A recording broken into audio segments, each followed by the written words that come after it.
The most interesting and most heartening thing about India is, India is not a homogeneous country. We are you lived there for a bit, you worked in India as well, you'd know it.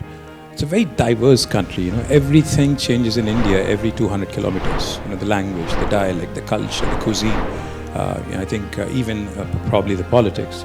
So therefore, I think what needs to, come about, or what needs to happen really, if you ask me, is the cohesion that is supposed to bring Indian states together. The cohesive force, where we learn from each other, where we don't have to reinvent the wheel.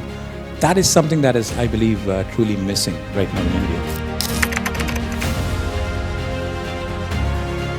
I don't agree that there is a divide of sorts between the South and the North. Of course, South has progressed well, has done probably far better than the rest of India. Like you said, 19% of India contributing to almost 38% of India's GDP is a significant number, without a question. But end of the day, I think all of us cutting across different parts of India are Indians first, especially, and we all work under the larger rubric of India. It is our Indianness that really brings us together, that really keeps us together, that really binds us together.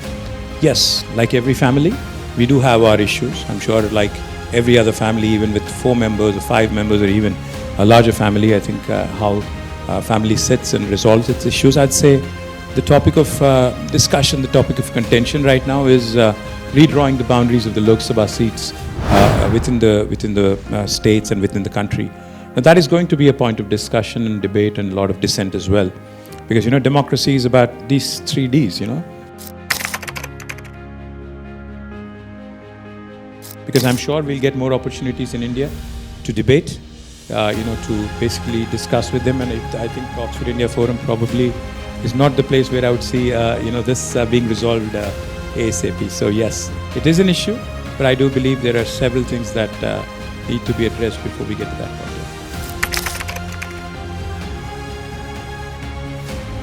Without economic growth, without growing your economy, you would not be able to accomplish any kind of objective that you may have for yourself. So I would say the first and foremost priority would be continuous economic growth and economic expansion, creation of wealth.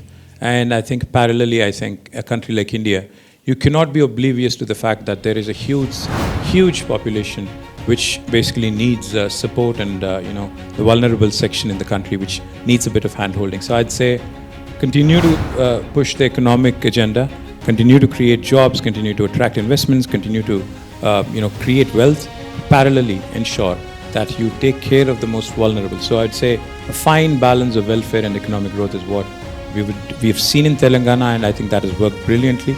And we are not the West, we are not the UK or the US to be completely oblivious, to be completely ignorant of the asks, of the demands, of the population which is really yearning and which is really wanting a certain upliftment in terms of standards. So of course, healthcare, education would be priorities, but I would say you'd need economic growth to fund them. You'd need economic growth to make these happen, to effect this change. So a good combo of economics and welfare is what I would say. I was speaking to Satya Nadella, about 6 or 7 years ago at a conference like this. He said something interesting. The 80-20 principle that we all know.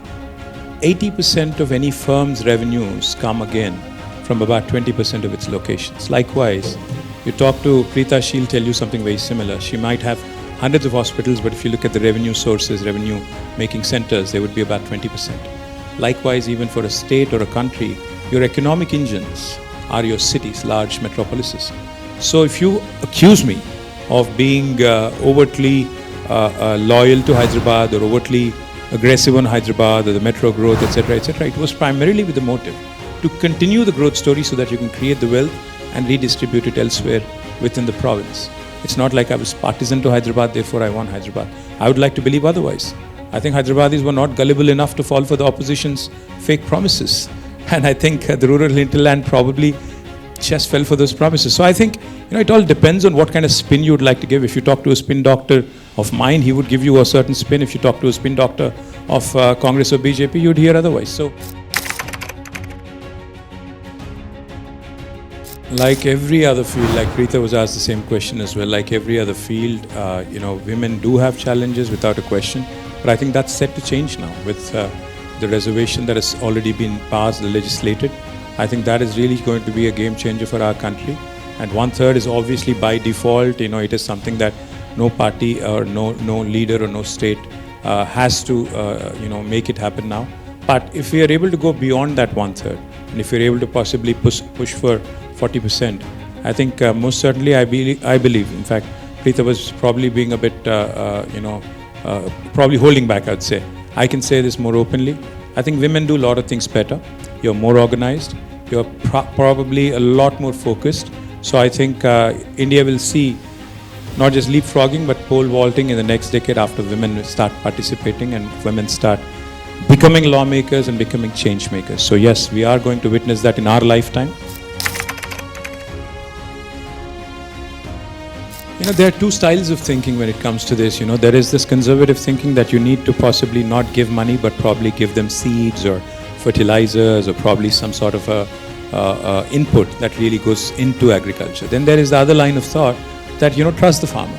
Give it to them and leave it to them to decide on what will they actually be spending, and we chose the latter.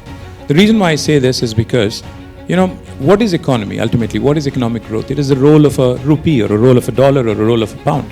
So as long as you're empowering your citizens, as long as you're empowering your state to make investments into capital infrastructure, and that's exactly why Telangana has moved from rank 14 in per capita to rank 1 in a span of 10 years. That's exactly why Telangana, which was only producing about 68 lakh metric tons of paddy in 2014, has been able to produce 3 crore tons of paddy in 2023. Trust your people. Trust your instincts. Trust your people. And that's what we've done. It worked. If you ask me, was there no deviation from the purpose? Probably there was, to an extent. I would not be able to quantify in terms of percentage. But by and large, was it successful? I'd say it's probably the most successful thing that we've done by depositing $9 billion into 7 million farmers' accounts and have changed the landscape, have changed the future of Telangana's agriculture for good. I think that's a fantastic feat, if you ask me. So